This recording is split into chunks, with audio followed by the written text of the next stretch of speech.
Brought you bye independence. कण कण में स्वाद, कण कण में भारत। जैसे भव्य बिश्नोई वर्तमान में विधायक है, तो क्या लगता है आगे आप लड़ेंगे, भव्य बिश्नोई लड़ेंगे, तो क्या लगता है उनकी तैयारियां कैसी है? आप हिसार से टिकट मांग रहे थे, हिसार से टिकट नहीं मिली, ना आपको राज्यसभा में भेजा गया, तो इसको कैसे देखते हैं? क्योंकि लोगों आपके जो समर्थक है वो चाहते थे कि आप भी यहाँ से एमपी बने, तो क्या कहेंगे?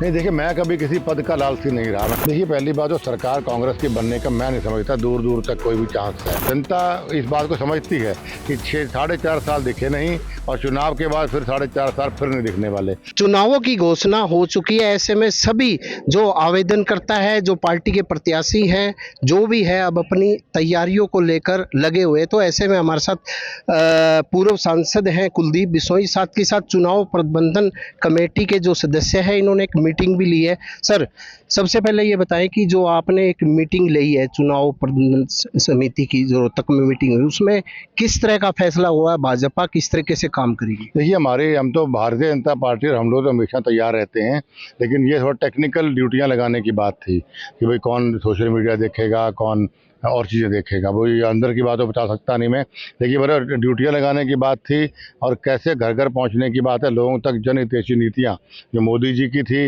या हमारे नायब सैनिक सरकार की थी, उनकी सरकारों में जो अच्छी कल्याणकारी नीतियां हुई वो जन जन तक कैसे पहुंचाई जाए, इस पर भी चर्चा हुई।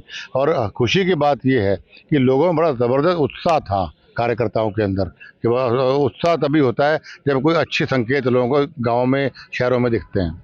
तो सर, अगर बात की जाए अब आदमपुर क्षेत्र की, जैसे भव्य बिश्नोई वर्तमान में विधायक है, तो क्या लगता है आगे आप लड़ेंगे, भव्य बिश्नोई लड़ेंगे, तो क्या लगता है उनकी तैयारियां कैसी है? देखिए, मैं तो किसी हालत में चुनाव नहीं लड़ूंगा और भव्य ही चुनाव लड़ेंगे आदमपुर से। जनता की भी यही मांग है, और भव्य जी ने जो पिछले 1.5 साल के अंदर जो ज़बरदस्त मेहनत आदमपुर के लिए की है, मैं समझता हूँ अपनी उम्र से कहीं डबल उम्र के भी आदमी से ज़्यादा मैच्योरिटी और उससे कहीं ज़्यादा काम कराने की क्षमता, हर मुद्दा विधानसभा में उठाना, मुख्यमंत्री से भी मिलना, मंत्रियों से मिल के काम करवाना, मतलब उन्होंने कमाल ही कर रखा है।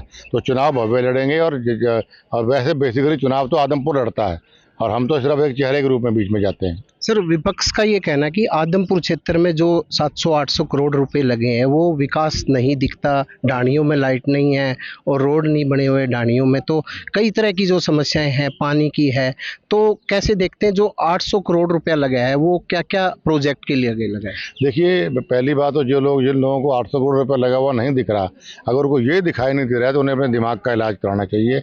और दूसरा, मैं उनको खुला चैलेंज करता हूँ, कोई जो आदमी को देख रहे हैं हमारी दुकान पे आदमपुर चले जाए, एक एक गांव का जो काम हुआ 800 करोड़ का या जो भी प्रोसेस में है, सारा रिकॉर्ड मिलेगा। और आपको बहुत जल्दी सोशल मीडिया के ऊपर ही भव्य ने पूरा अच्छी रूपरेखा बनाई है।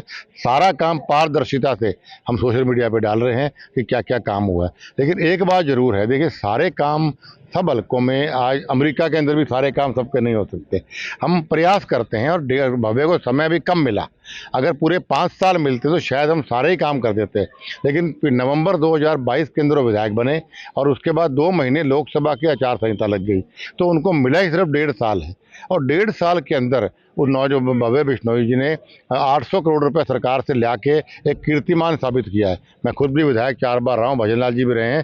सत्ता को छोड़ के, और खुद मुख्यमंत्री को छोड़ के अगर कोई आदमी इतने काम लेके आता है तो निस्संदेह जनता के दिलों पर राज करने वाली बात है। सर, आपने राजस्थान में काफ़ी मेहनत की, बीजेपी के कई विधायक बनाए, तो ऐसे में आप हिसार से टिकट मांग रहे थे, हिसार से टिकट नहीं मिली, ना आपको राज्यसभा में भेजा गया, तो इसको कैसे देखते? क्योंकि लोगों आपके जो समर्थक है वो चाहते थे कि आप भी यहाँ से एमपी बने, तो क्या कहेंगे? नहीं, देखिए, मैं कभी किसी पद का लालची नहीं रहा। मैं 2 बार सांसद रह लिया, 4 बार विधायक रह लिया, लेकिन निसंदेह मेरे कार्यकर्ताओं की, मेरे नेताओं की पूरे प्रदेश में और राजस्थान में एक उनकी भावना थी भी कुलदीप बिश्नोई को लोकसभा या राज्यसभा मिलनी चाहिए, क्योंकि ये एक जो भारतीय के लिए भारतीय जनता पार्टी के लिए एक एसेट साबित हो सकते हैं।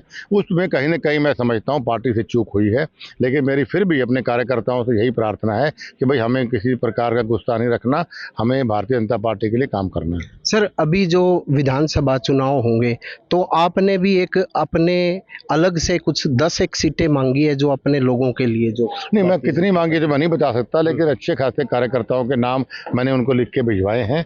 और कल हमारी शाम को मीटिंग भी है 5 बजे, तो कल और परसों उसमें पूरा पुरज और पैर भी अपने लोगों की मैं करूँगा। तो सर अगर बात की जाए जैसे भूपेंद्र हुड्डा दीपेंद्र हुड्डा ये दावा करते हैं कि आगे सरकार हम बनाएंगे, दीपेंद्र हुड्डा लोगों से हिसाब मांगते घूम रहे हैं सरकार का, जो भी क्या कहेंगे? देखिए, पहली बात तो सरकार कांग्रेस की बनने का मैं नहीं समझता दूर दूर तक कोई भी चांस है। इनके लोग, इनके जो वोटर हैं ना जी, वो बाजे ज़्यादा है। भारतीय जनता पार्टी का वोटर है वो शांत स्वभाव के लोग हैं, और वो वोट मन से देते हैं और चुपचाप जाके वोट डाल के आ जाते हैं। और जहाँ तक हिसाब की बात है, माननीय नायब सैनी जी ने इन लोगों पे सवाल दागे हैं, पहले उनका जवाब दो। और सरकार के जो सवाल जो जवाब मांग रहे हैं, हर चीज़ का जवाब आजकल ऑनलाइन है, हर चीज़ का जवाब देने सबको दिख रहा है। लेकिन जो उनकी सरकार में जो भ्रष्टाचार हुए कांग्रेस सरकार में, या जो कांग्रेस सरकार में घोटाले हुए, उसका जवाब कांग्रेस पार्टी को देना चाहिए। जैसे अभी वर्तमान सरकार में भव्य बिश्नोई को मंत्री नहीं बनाया गया, आदमपुर के लोग चाहते थे युवा है इसे मंत्री बनाया जाए, तो आगे क्या लगता है विधानसभा जो चुनाव होंगे, बीजेपी अगर सरकार आती है तो क्या लगता है कि सरकार में एक बड़ा महत्वपूर्ण प्रतिनिधित्व मिलेगा? निसंदेह, इसमें कोई शक नहीं है। मेरी बढ़िया तरह बात हो चुकी है। मैंने लोकसभा के अंदर भी जब वोट मांग रहे हैं, मैंने कई बार ठोक बजा के मेरी बात हुई है, और वो रिजल्ट इसके बाद ऊपर तक बात मैं करके आया हूँ। उसके बाद बढ़िया रिजल्ट विधानसभा के अंदर मिलेगा। तो सर लोकसभा चुनाव में जैसे हार के क्या कारण थे, तो क्या लगता है ये गलत टिकट थी जी कुछ हलकों के अंदर। मैं तो उस वक्त भी बोलता था, आज भी बोल रहा हूँ खुले तौर पे, कि टिकट बंटवारे में न केवल हरियाणा है बल्कि राजस्थान, बाकी देश का मुझे नहीं पता, राजस्थान हरियाणा में कुछ सीटों पे पार्टी से गलती हुई है। अगर ठीक लेवल की कैंडिडेट्स को वोट टिकट दी जाती तो हमारे नंबर और बढ़ सकते थे। हरियाणा में हम 9 सीटें कम से कम जीत सकते थे अगर कैंडिडेट्स हमारे सही होते। जैसे कुछ लोग विपक्ष के लोग ये कहते हैं कि इस बार गढ़ तोड़ेंगे, कुछ लोग घूमते अरे वैसे आपका पारिवारिक चौधरी भजनलाल जी का गढ़ है, तो आप आदमपुर के लिए आगे क्या करना चाहते हैं, उसका किस तरीके से रोल मॉडल बनाना चाहते हैं? देखिए, चौधरी भजनलाल जी का गढ़ कोई दुनिया में आज तक तोड़ नहीं सका। चौधरी भजनलाल जी परिवार और खास तौर पर चौधरी भजनलाल जी आदमपुर जन के हर आदमी के हृदय में बसते हैं। चौधरी बंसीलाल जी ने भी कोशिश की, देवीलाल जी ने भी कोशिश की, भूपेंद्र हुड्डा जी ने भी कोशिश की, चौटाला साहब ने भी कोशिश की, सब ने कर ली है। आदमपुर हल्के का वोटर बहुत समझदार वोटर है। वो जानता है कि भाई इस इलाके का भला अगर किसी ने किया है तो चौधरी भजनलाल परिवार ने किया है, और आगे भी कोई भला कर सकता है तो चौधरी भजनलाल परिवार कर सकता है। जो लोग गढ़ तोड़ने की बात करते हैं वो 4.5 साल तो हल्के में दिखते नहीं हैं, अभी 6 महीने पहले आ जाते हैं कोई सामाजिक कार्य के रूप में, कोई और कार्यों के रूप में लोगों को गुमराह करने के लिए। जनता इस बात को समझती है कि 4.5 साल दिखे नहीं, और चुनाव के बाद फिर 4.5 साल फिर नहीं दिखने वाले, जबकि भजनलाल परिवार 56 साल से यहाँ काम कर रहा है। यही बातें लोग करते रहते हैं। और कभी कहते हैं कुलदीप दिल्ली रहता है, कहते तो चौधरी भजनलाल जी भी रहते थे। एक चौधरी भजनलाल जी ने एक प्रथा बनाई आदमपुर में कि भाई आदमपुर हल्के के सारे काम हमारी दुकान से होते हैं, दुकान हमारा एक सिंबल है। चौधरी भजनलाल जी वहाँ दुकान में बैठे ना बैठे, कुलदीप बिश्नोई या भव्य दुकान में बैठे ना बैठे, काम नहीं रुकने चाहिए। अब चौधरी भजनलाल जी भी दिल्ली रहते थे, ऐसे हम रहते हैं जी, लेकिन हर 10वें दिन भव्य भी यहाँ आता है, मैं भी यहाँ आता हूँ, रेणुका तो कम आती है और मैं और भव्य ज़्यादा आते हैं। और हमारी दुकान के हमारे लोग 24 घंटे हैं। और सबसे बड़ी बात, लोगों को काम दिखता है।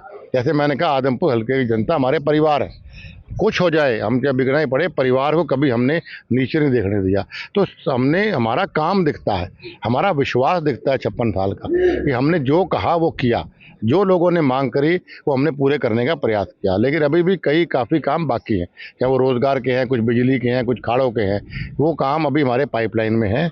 और जो हमारे पास एप्लीकेशनें आ चुकी हैं वो तकरीबन काम हमारे 65 करोड़ के, 45 करोड़ के या 47 करोड़ के वो काम हमारे, अगर 1 महीने से पहले चुनाव अनाउंस नहीं होता तो वो भी हम करके 100% टैली भव्य करके देता। लेकिन क्योंकि आचार संहिता ने चुनाव पहले अनाउंस कर दिए तो हम उसको टेंडर नहीं करवा पाए, लेकिन वो मंजूर हो गए, बजट एलोकेटेड है।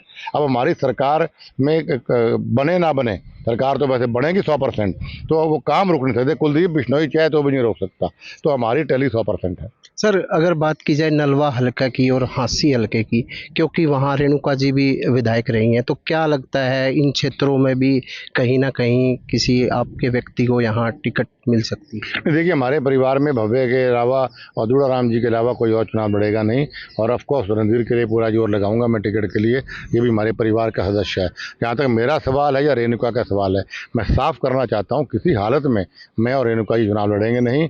हम लोग फ्री रह के हम पार्टी को प्रदेश में मजबूत करेंगे।